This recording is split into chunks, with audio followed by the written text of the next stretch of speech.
Wellington's got the potential to be another Starship, but just in the middle of the country. And why isn't it? You know, why do children, for some conditions, admittedly New Zealand is not big enough to have a centre in Auckland, Wellington and Christchurch for everything.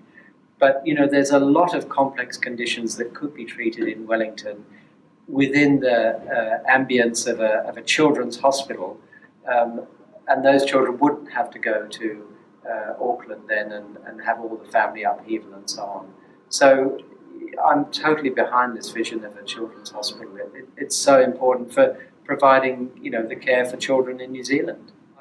I mean, it would be fantastic to get a good children's hospital here. Our infrastructure is so poor, as you know, and we've got some glaring holes, like the ED problem for children. You know, we're fixing that. We're paying for the I know you are, which is fabulous. And also we've got this problem with cross-infection that Brendan has highlighted, because our wards are pretty crowded. You know, we would love to have a little bit more space for the children to play, because actually play is underrated. They get better quicker if they've got a nice environment to play, got a bit of an outside area to play in and all these sorts of things. And you know, I've just recently visited Melbourne Children's Hospital, and I know that that's a little bit up there in terms of what we're trying to achieve. But you walk in there and there's a huge aquarium, they've got the meerkats, they've got shops in the ground floor, and they've got really good facilities in the ward in terms of equipment and so on. We've got very good people in Wellington, very good nurses, first-class nurses, first-class doctors and surgeons and so on. But I think we badly lack the infrastructure to deliver the service to the best of its ability, really.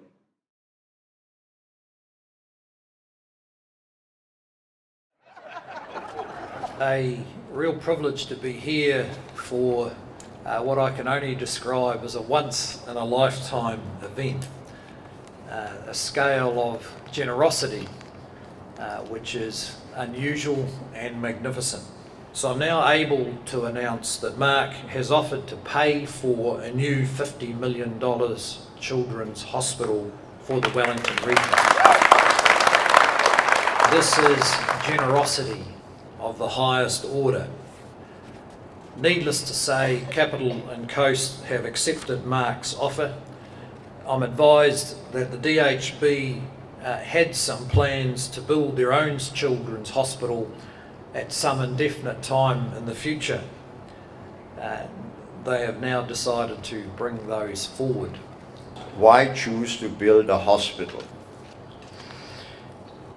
It is no secret nor commercially sensitive that a large part of my income is from government departments as my tenants. One particular large department punctually pays their rent every month throughout the year, but they have the curious habit at the end of the year they ask for 1/3 back. It's not called a rent refund, it's a 3-letter word. Needless to say, thoughts had crossed my mind how to stop this money go round.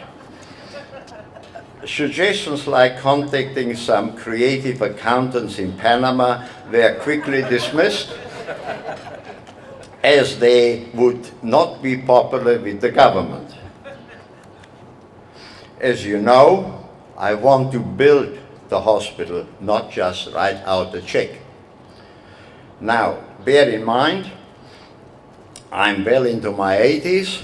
The response from the DH people, that's no problem, we are in the health business, it's our job to keep people alive, we will make sure you live till the hospital is finished.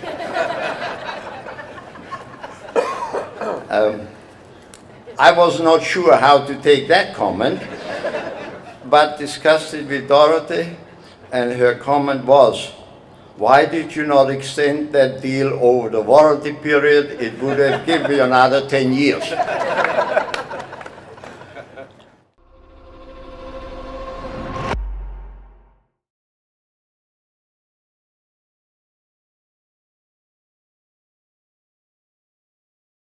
it's extraordinary, isn't it? We were talking about a new children's hospital only a year or so ago, and then in July this amazing announcement came forward which said we were going to get one.